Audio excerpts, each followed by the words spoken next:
Hello everyone, Lady Pop Hunter here with another great selection of classic wrestling figures.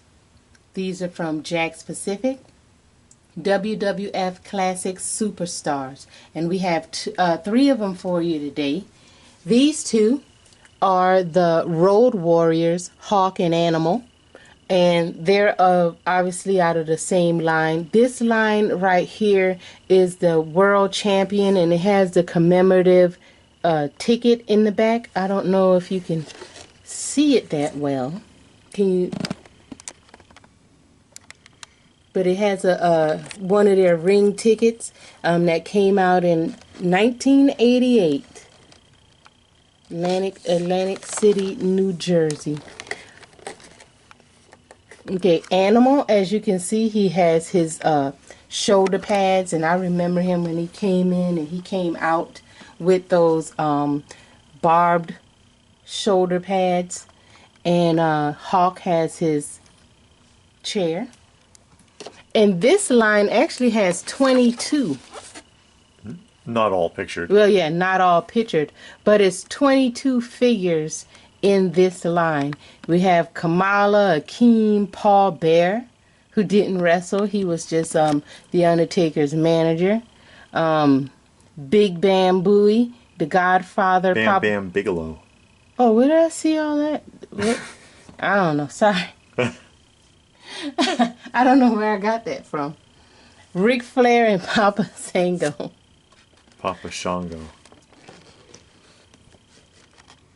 And those two belong together. Yeah, because they were tag team partners. Now, these are articulate. You see the articulation here in the wrist, in the elbow, in the shoulders, and in the legs here, and in the knees and the ankles. And that's a big set. Yeah, that's a huge set if you wanted all 22 of them.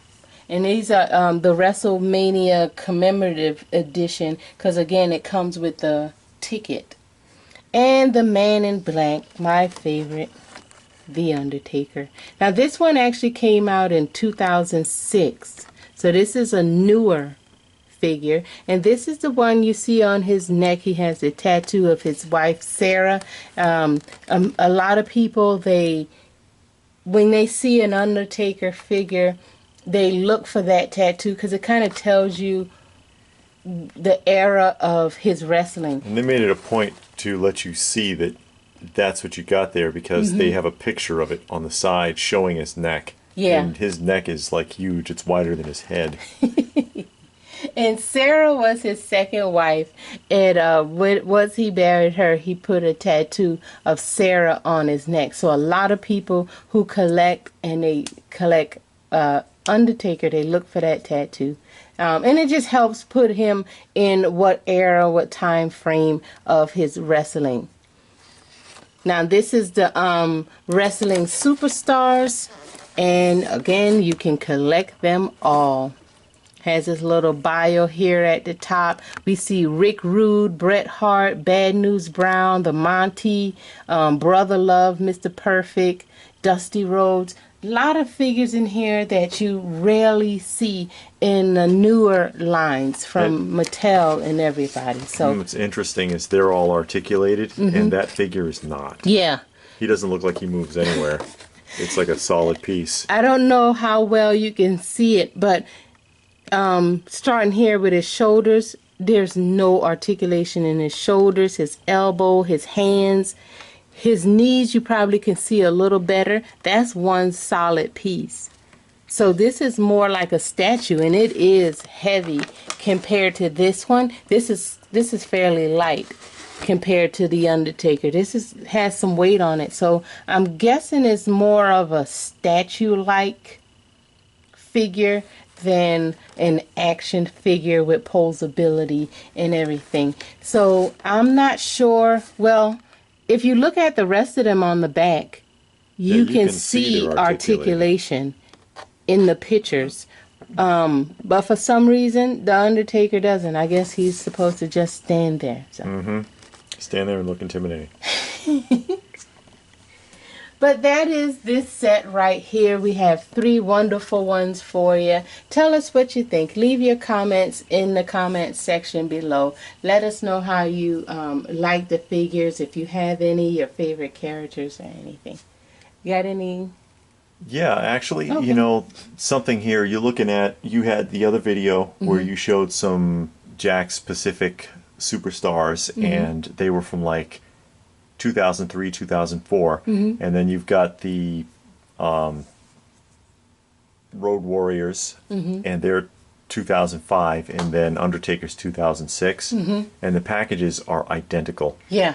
And right now, Mattel Yes. has the license, and they love repackaging the same figure in different boxes over and over. Yeah. And it's a mess how many different packaging boxes there are. But you could collect action figures from the Jakks Pacific, and all of the boxes are uniform. They're the same size and shape. They just some color variations. Actually, I can grab one of the other ones. Yeah, and we can see here on the Undertaker, you have some blue outlining, and then the rest of them, they're black. Yeah, and here's Hacksaw, and this is 2004. 2004, 2005, 2006. Boxes are the same. Just see purple line, green line.